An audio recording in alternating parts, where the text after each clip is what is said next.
আউযু বিল্লাহি মিনাশ শাইতানির রাজিম বিসমিল্লাহির রহমানির রহিম। আজকে আলোচনা করব আমরা কার হাদিস মানবো, আল্লাহর হাদিস নাকি মানুষের বানানো হাদিস।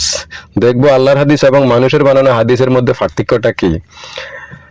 দেখেন দর্শক, আমরা প্রথমে দেখব একটা কথা শুনবো, সেটা হলো ইমাম বুখারী প্রায় 6 লক্ষ হাদিস সংরক্ষণ করেছেন বলে ইতিহাসে জানা যায়। এখান থেকে তিনি তার বর্তমান যে বুখারী গ্রন্থ আছে এটার মধ্যে হাদিস আছে 7275টি সম্ভবত।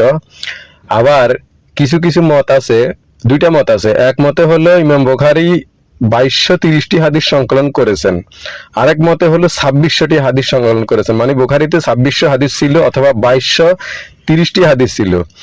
পরবর্তীতে ওই হাদিসগুলারে আবার পুনরায় যাচাই বাছাই করি একই হাদিস বুখারীতে স্থান দিয়া এইভাবে হাদিসের সংখ্যা দাঁড়াইছে 7000 মোর।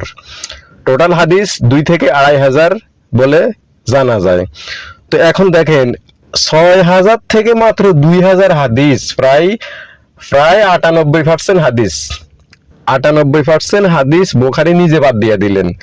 তো বুখারী নিজে যেহেতু 98,000 হাদিস বাদ দিয়া এই কয়েকটা হাদিস তার গ্রন্থে স্থান দিলেন, বাকি হাদিসগুলো কোথায় গেল সেটা নিয়ে আলোচনা করব, এখন না। তবে এখন দেখবো আমরা এই যে আমরা হাদিস হাদিস বলতেছি, আর এইখানে দেখেন কোরআনের একটা বিষয় আপনাদেরকে সুন্দর করে আমি দেখাই, যা হলো এই যে এটা কিন্তু এখানে কোরআনে হাদিস শব্দ, হাদিস, হ্যাঁ, যদি এটারে আরো সুন্দর করে এভাবে ই করে দেয় যে এই শব্দটা হলো হাদিসিম,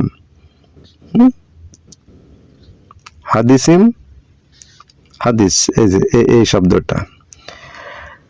তো এইটা কেন বাইর করলাম দেখেন, আরবি আমি পড়তে পারি, আপনারাও পড়তে অনেকে পারেন, তবে আরবি পড়তে গেলে আবার এখানে যেই সময়টা বাছাই করা হয় এটা সে বেশি সময় লাগে যায়। যাই হোক, যেটা আমার জানার দরকার হয়েছিল, এই যে এইখানে গোলাপি রঙের যেই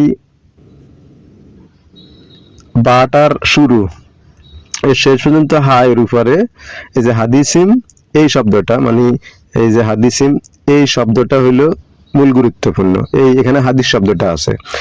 তো এখানে কি নাই, আমরা এখানে দেখি অনুবাদে, অনুবাদে কি আছে, এগুলো আল্লাহর আয়াত, আমি তা যথাযথভাবে তোমার কাছে তেলাওয়াত করছি, অতএব তারা আল্লাহ ও তার আয়াতের পর আর কোন কথাই বিশ্বাস করবে। দেখেন এই যে এই জায়গাটার মধ্যে এখানে কথা দিয়া দিছে, এখানে হাদিসটা দেয় নাই। মানে অনুবাদটা ছিল কি, অনুবাদটা হয়তো এরকম, তাহলে আমরা সহজে বুঝতে পারতাম এগুলো আল্লাহর আয়াত, আমি